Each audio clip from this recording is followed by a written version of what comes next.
Mi mamá se encargó de contarme todo el tiempo que cuando yo nací casi se muere ella, casi me muero yo. Vos a los 12 años pesabas 72 kilos. Sí. Mi vieja me llevaba a médicos que me daban anfetaminas, 12 años. No la pasé muy bien en la primaria hasta que, precisamente, cuando yo empiezo a cantar y cuando me doy cuenta que algo pasaba con mi canto, con mi voz, que me daba como seguridad, felicidad. Entonces tal vez cantar era buscar a esa nena feliz. Yo creo que sí. Me acuerdo que mi hermano me quería pasar libros para que lea y mi vieja un día quemó todos los libros. Por miedo, obviamente, ¿no? Miedo. El otro día mi hermano, porque yo le decía que él había sido muy valiente, ¿no? Que habían puesto el cuerpo en esos años tan difíciles. Y él me decía, no, no fuimos valientes, fuimos incrédulos. Chan. Entre todas estas cosas que callabas, hubo un abuso por parte de un desconocido. Tengo así como un leve recuerdo que me dijeron, bueno, no pasó nada, ya está, no pasó nada. Viste, como, listo, ya está, de eso no se habla. Mi historia familiar tiene que ver con polacos, rusos, la trata. Mi abuela no pudo salir de ese círculo. Y después ella dedicó su vida también a tener amantes y a vender su cuerpo. ¿Y tu mamá lo presenciaba? Y fueron años muy difíciles para mi mamá porque ella contaba que se tenía que tapar los oídos porque escuchaba cuando mi abuela tenía relaciones con otros hombres. Miedos te sobraron. Soy miedosa. Lo que pasa es que la peleo, la lucho, voy al frente y me muero de miedo, pero sigo adelante. Esa es mi vida en general.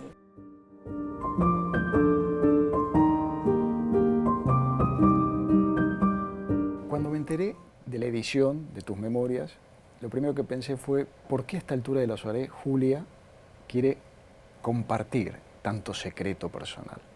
Pero cuando empecé a leer, me di cuenta que el vozarrón del Asenco, digo, hoy tenía otra misión, que hoy, para vos, levantar la voz, tiene otro sentido. La verdad que fue una necesidad muy, muy profunda de poner en palabras todo lo que quizá no pude hablarlo en mi infancia, en mi adolescencia. Siempre fui una nena muy observadora y muy curiosa y no podía expresarme, no podía contar todas las cosas que me pasaban, que vivían adentro mío. Y bueno, y llegó un momento a esta altura de la vida que tuve una profunda necesidad, más allá del desafío de escribir, porque no soy de escribir ni canciones. Sí, algunas veces he escrito algunas cosas que luego rompí y tiré, momentos de mi vida. Y bueno, fue eso, ponerle voz, escribir algo que no pude decir de niña. Y el nombre baja durante una meditación de Chopra, ¿no? Claro, bueno, yo cada tanto hago meditaciones y pensaba qué nombre le iba a poner al libro y me bajó, sí, Haye Sure, mi nombre en yiddish. Bueno, yo vengo de una familia judía, soy judía, tradicionalista, ¿no? Y la verdad que cuando yo era chiquita a mí me decían Haye Sure, que Haye en realidad me contaron que no es la traducción exacta de Julia. No sé, es Haye. Haye Sure sí, Sara. Yo me llamo Julia Nora Sara Tersenko. Y la verdad que se me cruzó en un momento cuando ya estaba terminando de escribir. Dije, esto soy yo de nena. Y además me lo autodediqué. Quisiera, haciendo un raconto, nombrar, puntear algunos de los grandes silencios, digo, que vos quebraste con la escritura. Ya nacer para vos pudo haber sido una gran tragedia familiar, ¿o no? Así empieza el libro, contando que mi nacimiento fue casi una tragedia, porque yo nací con placenta previa hace muchos años atrás. No sé cómo será ahora, pero creo que sigue siendo lo mismo, el peligro porque cuando nace un bebé, sale primero el bebé y después sale la placenta.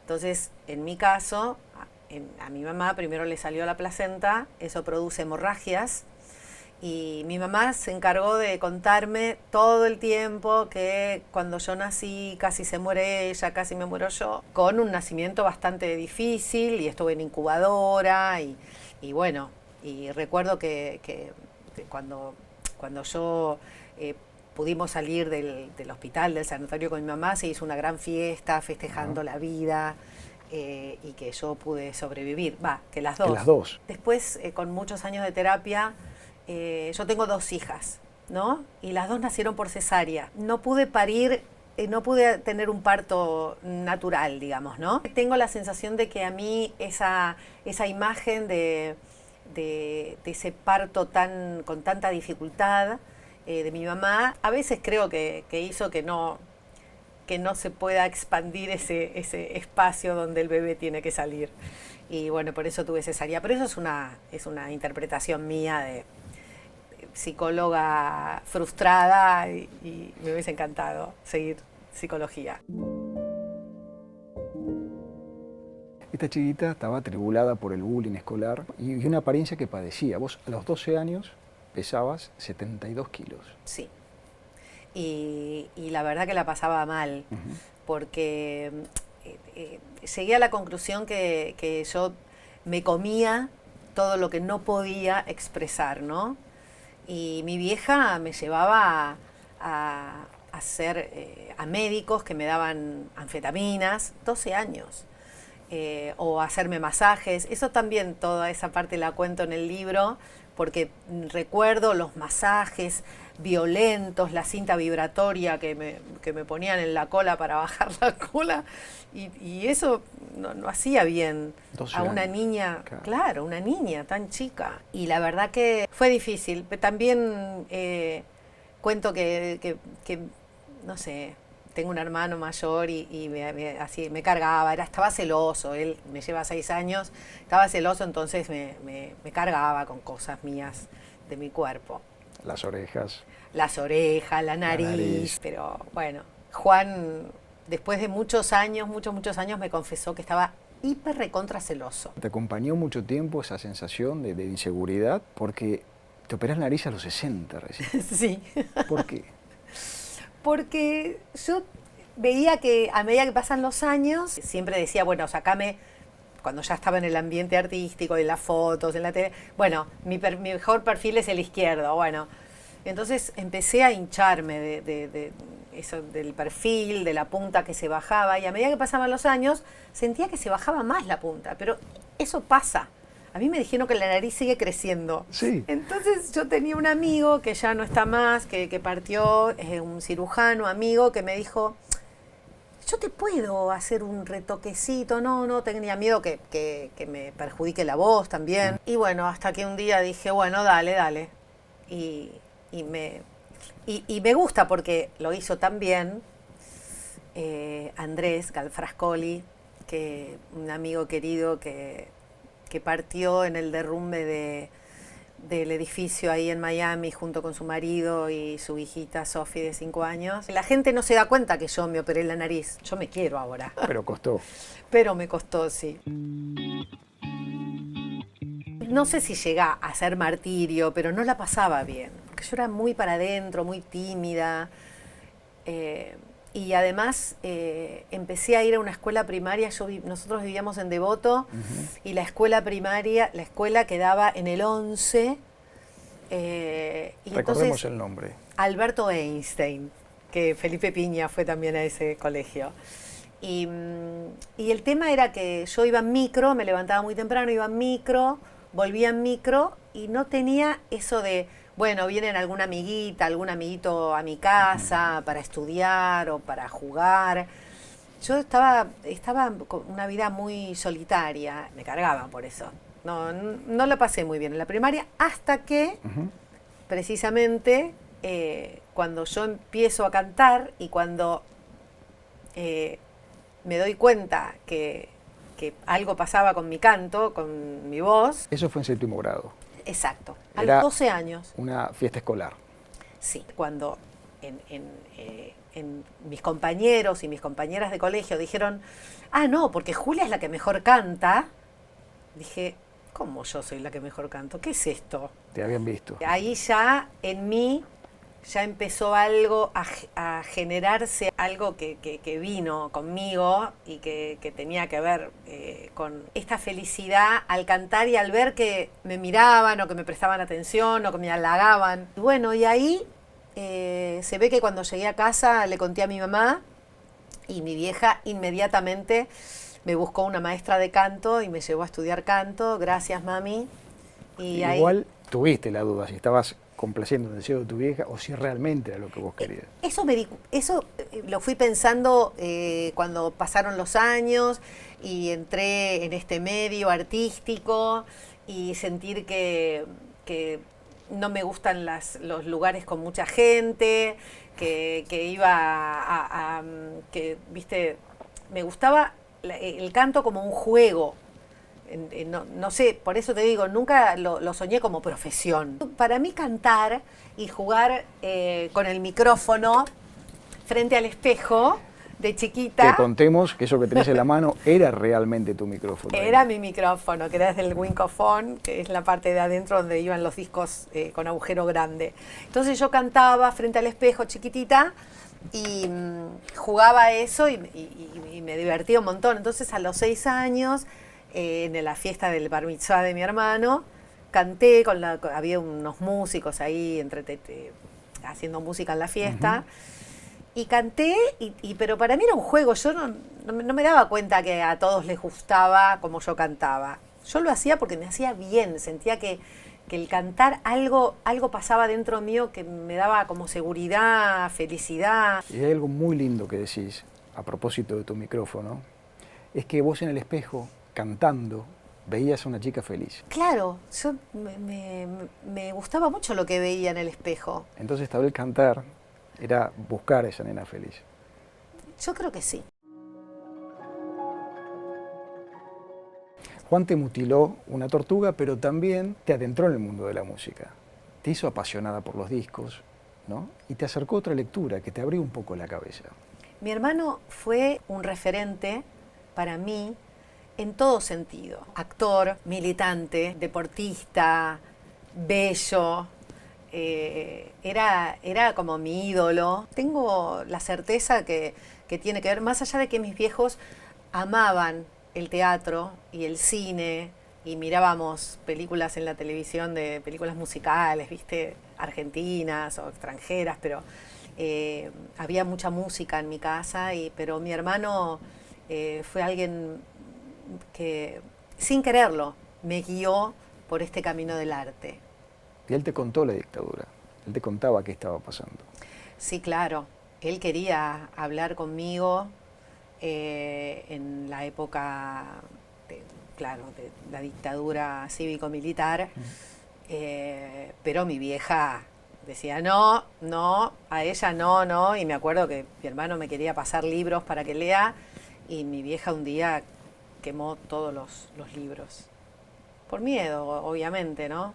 Miedo. Yo vengo de una familia que sufrió mucho en la dictadura. Tengo un concuñado desaparecido, Miki, en el 78. Y bueno, fueron años muy difíciles. Yo estaba abocada totalmente a la música y también a la cuestión personal, ¿no? Yo era una piba tan insegura y tan acomplejada que también vivía pendiente de que los chicos me den bolilla. Entonces no insistí en estar tan, no sé, era miedosa también. El otro día mi hermano, porque yo le decía que él había sido muy valiente, ¿no?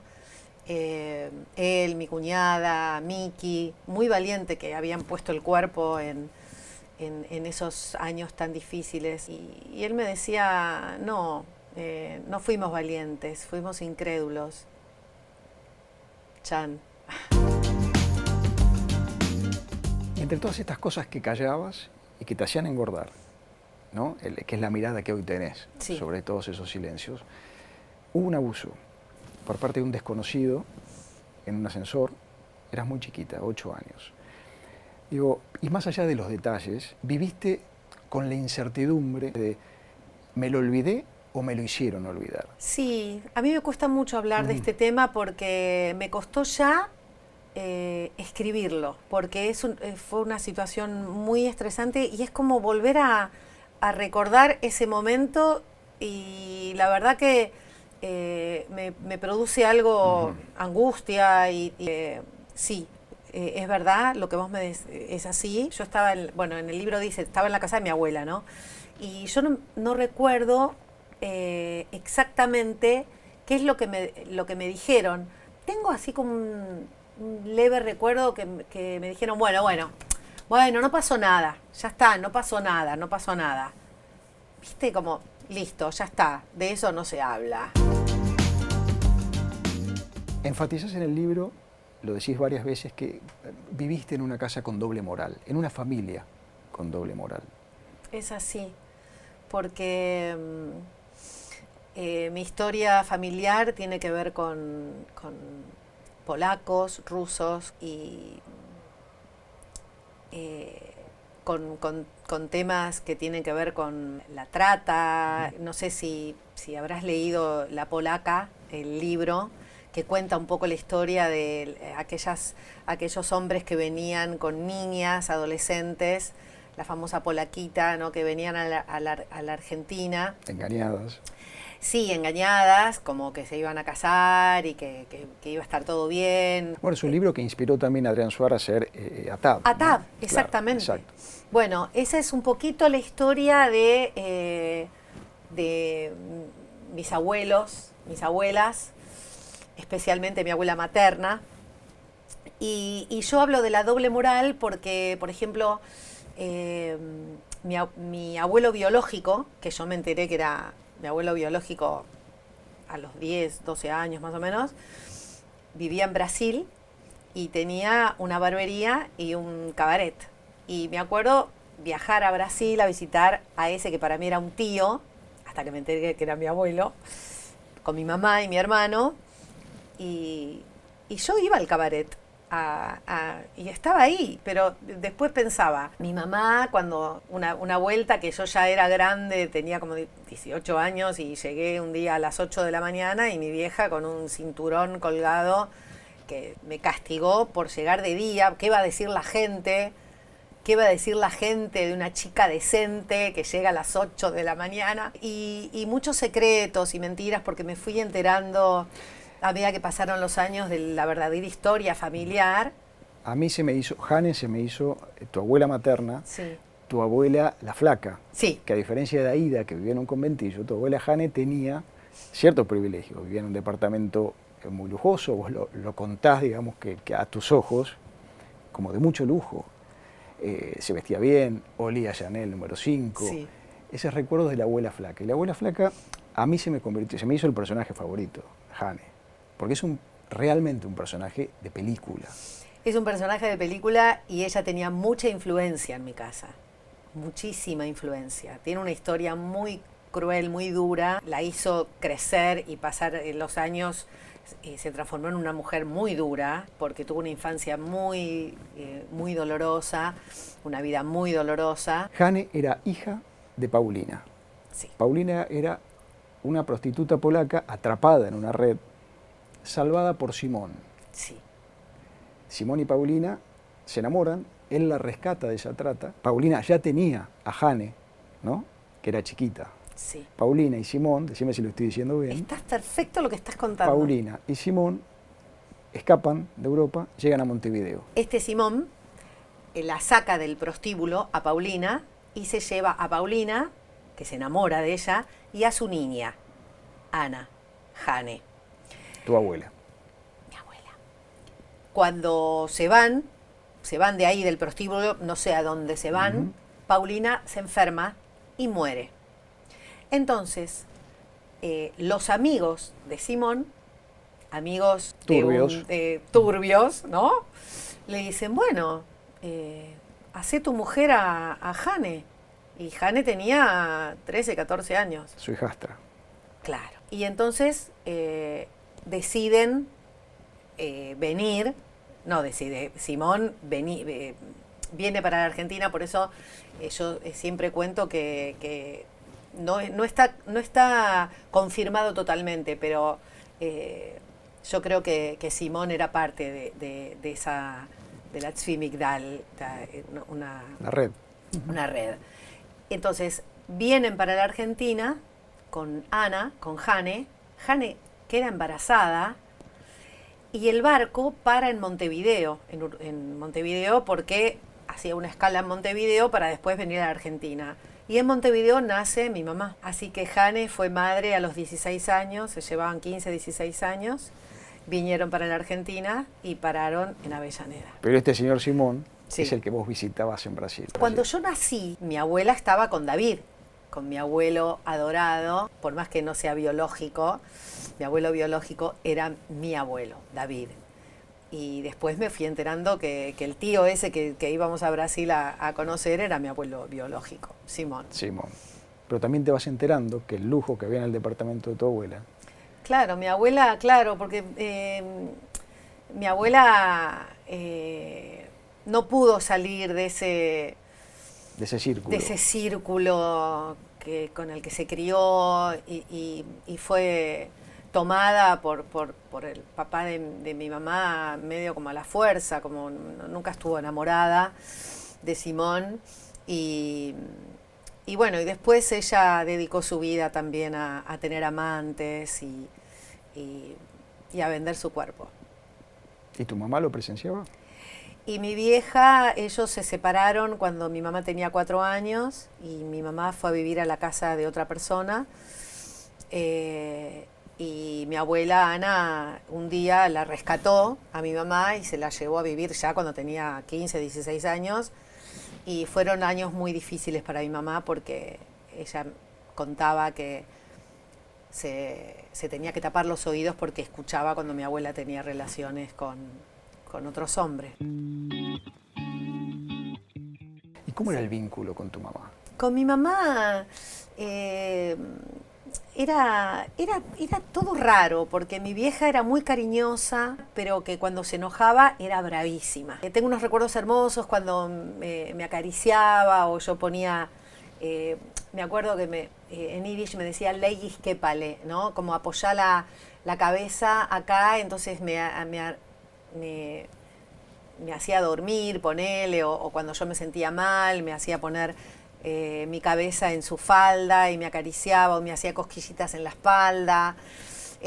Muy, muy amorosa, pero también así, cada vez que ella me miraba para retarme o algo, yo temblaba. Sí había una situación tensa de violencia entre tus viejos. Y vos hablás de esa apariencia, de matrimonio feliz, puertas para afuera. Sí, cuando se peleaban se decían de todo mal, se puteaban, se gritaban.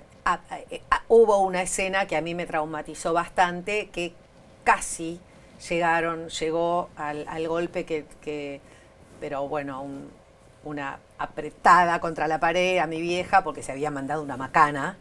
Igual no justifico nunca nada de eso, pero mi vieja era brava, y lo toreaba mi papá, mi viejo era más tranquilo, la brava era ella. Vos contás en el libro que todo se ameniza cercano a la muerte de tu viejo.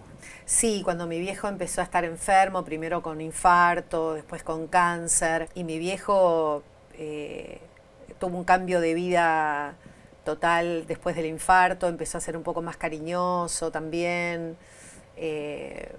Viste que a veces las enfermedades te hacen valorizar un poco más los pequeños detalles de la vida. Tu viejo, zapatero, al principio. Aparador de zapatos. Aparador de zapatos. Sí. Carnicero. Sí, imágenes de mi papá en la carnicería, cargando la media res, y después el ruido de la sierra, ¿no? Cuando cortaba el asado, los bifes.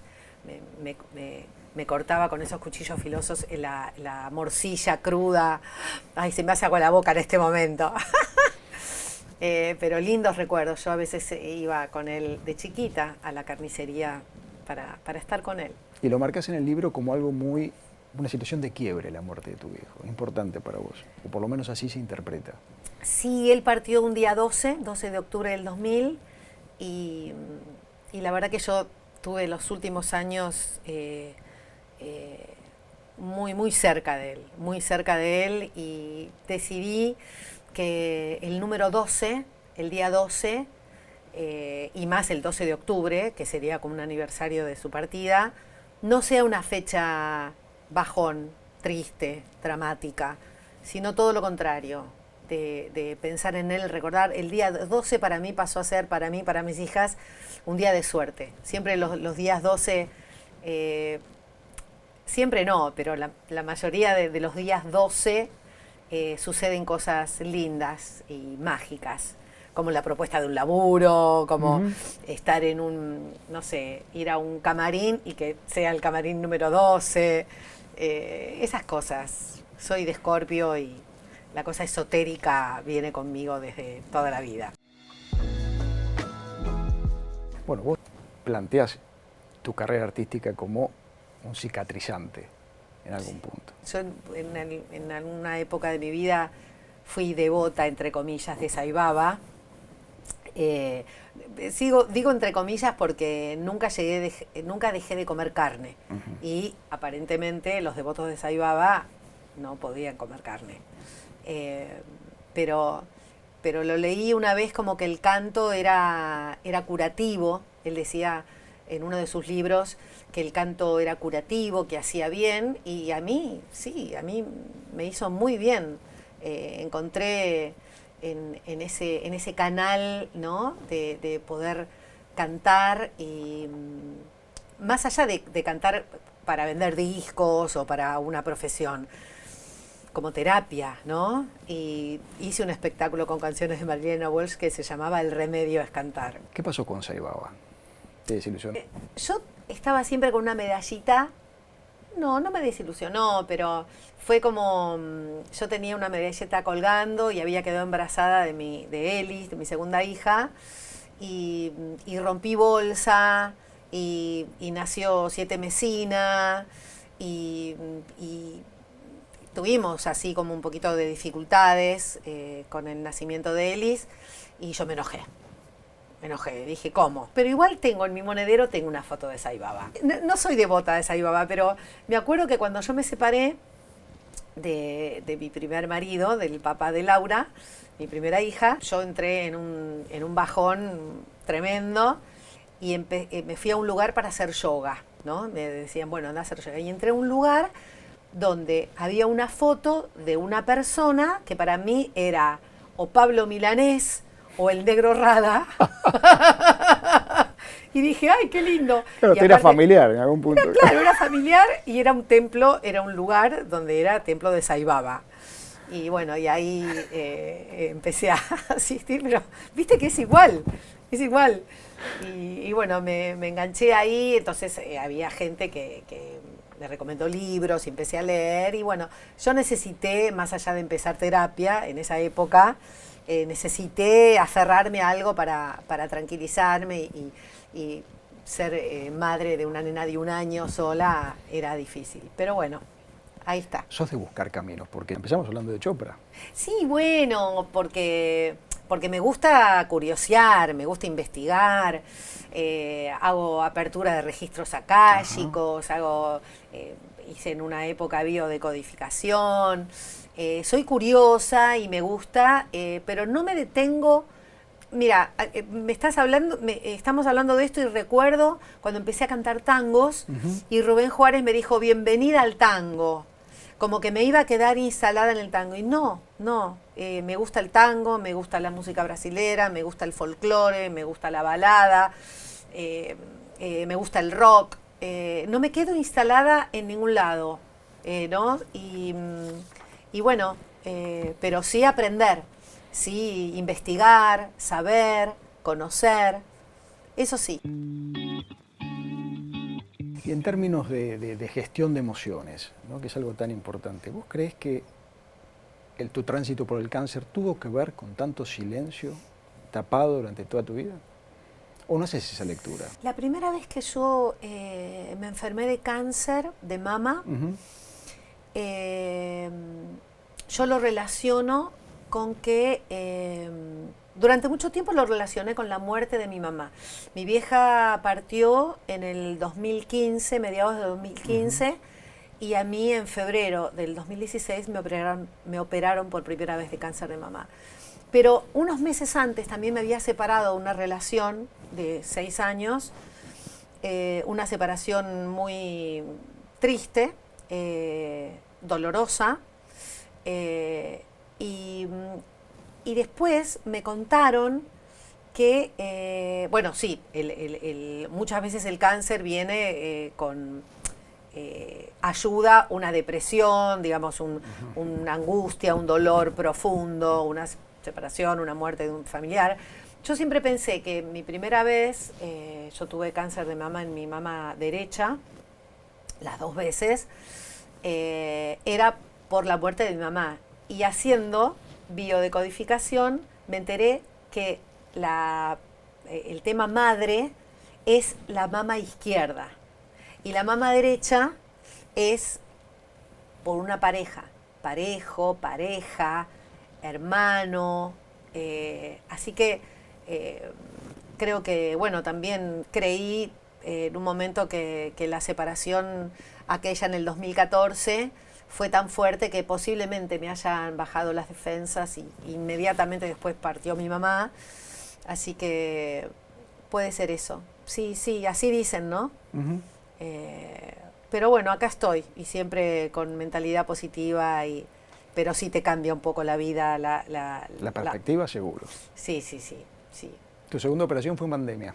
Sí, en pandemia, cuando yo empecé a escribir mis recuerdos. Exactamente. Todo tiene que ver. Necesité hacer catarsis. Andás a ver, ahora en este momento estoy pensando si se me habrá cruzado alguna vez la imagen, el miedo a la muerte. No creo recordarlo porque nunca se me cruzó eso, pero sí, evidentemente pandemia, cáncer de mama y bueno, 2 situaciones difíciles como para empezar a limpiar. Hay que sacarlo todo afuera. Miedos te sobraron. Soy miedosa. Lo que pasa es que la peleo, la lucho, voy al frente. Como dice con las alas del alma de Ladia Blasquez, que dice, y me muero de miedo, pero sigo adelante. Esa es mi vida en general. ¿Qué es la vida de tus hijas? Son artistas. Son cantantes. Laura González es compositora, presenta sus temas habitualmente en diferentes shows y da clases de canto. Laburó muchos años con Katy Viqueira y da clases, es una gran coach vocal, maestra de canto. Elis también, Elis da clases, es conductora de televisión, es actriz, está ensayando ahora una obra de teatro, El Loco de Asís, que se va a dar próximamente, con dirección de Manuel González Gil. Somos muy compinches, ellas me contienen, me bancan, las adoro, obviamente, y compartimos muchos momentos de nuestras vidas, y nos reímos y cantamos, y nos peleamos y discutimos y cambiamos pensamientos, pero básicamente son 2 chicas que encontraron su camino y ahí están, peleándola, laburando en estos tiempos tan difíciles, pero siguen ahí adelante. Y por supuesto con sus padres y madre muy cerca de ellas. Tu libro, Julia, ¿no crees que es el mejor legado que puedes dejarle a tus hijas? Por supuesto. Digo, porque es una gran lección para ellas, ¿no? El decir, el no Sí. quedarse, el no tapar, el no vivir de apariencias, todo lo que vos relatás en el libro, de lo que aprendiste, ¿no? Basta de apariencias, esto es lo que soy, esto es lo que viví, hoy lo digo con claridad, ¿no? Digo, es una gran lección para ellas. Sí, y aparte mucho tiene que ver el libro con respecto a la autoestima, ¿no? Exactamente. Que más allá de todo, por mi baja autoestima, mirá qué fuerza interior tuve o tengo, que estoy acá. Estoy haciendo una nota con vos, tengo una profesión y una carrera enorme, hermosa, con viajes, con discos, con el cariño de la gente, logré que cuando yo parta de este plano, quedan los discos, queda este libro, y quedan un montón de cosas que van a quedar para siempre. Julia, y uno cierra el libro y dice, ¿y ahora? Me dio como ganas de seguir escribiendo. Me dio ganas. No sé de qué, no sé qué. Quizá alguna que otra canción o algún que otro libro, pero bueno, cierro el libro y inspiro, respiro y digo otra vez, gracias a la vida.